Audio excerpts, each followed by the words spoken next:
রাজশাহীর পবা ও মোহনপুর উপজেলা কেন্দ্রে যাচ্ছে নির্বাচনী সরঞ্জাম। পবা উপজেলা পরিষদ চত্বর থেকে যুক্ত হচ্ছেন আমাদের সহকর্মী বুলবুল হাবিব। বুলবুল, নির্বাচনী সরঞ্জাম ইতিমধ্যেই পাঠানো হচ্ছে এবং সেখানে আইন শৃঙ্খলা পরিস্থিতি কি এবং সামগ্রিক নির্বাচনী পরিবেশ কেমন দেখতে পাচ্ছেন, সব মিলিয়ে জানাবেন।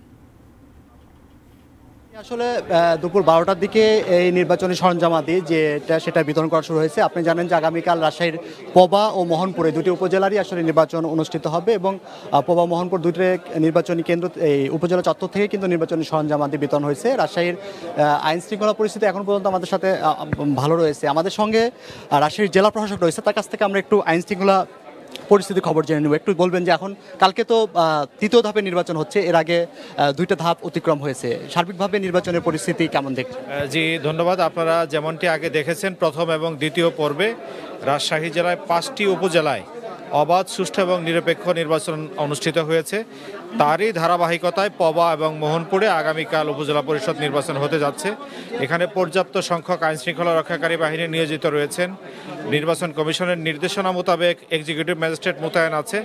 আমরা মনে করি যে সম্মানিত পুলিশ বাহিনীর সদস্য, আমাদের গোয়েন্দা সংস্থা, র্যাব, বিজিবি, আনসার সকলের সমন্বয়ে একটি অবাধ, সুষ্ঠু এবং উৎসবমুখর পরিবেশে নির্বাচন অনুষ্ঠিত হবে এবং আমরা সকল দিক থেকে সুসমন্বয়ের মাধ্যমে এটি শতভাগ নিশ্চিত করতে চাই। ধন্যবাদ আপনাকে। তো আসলে একটু যদি বলি যে রাজশাহীর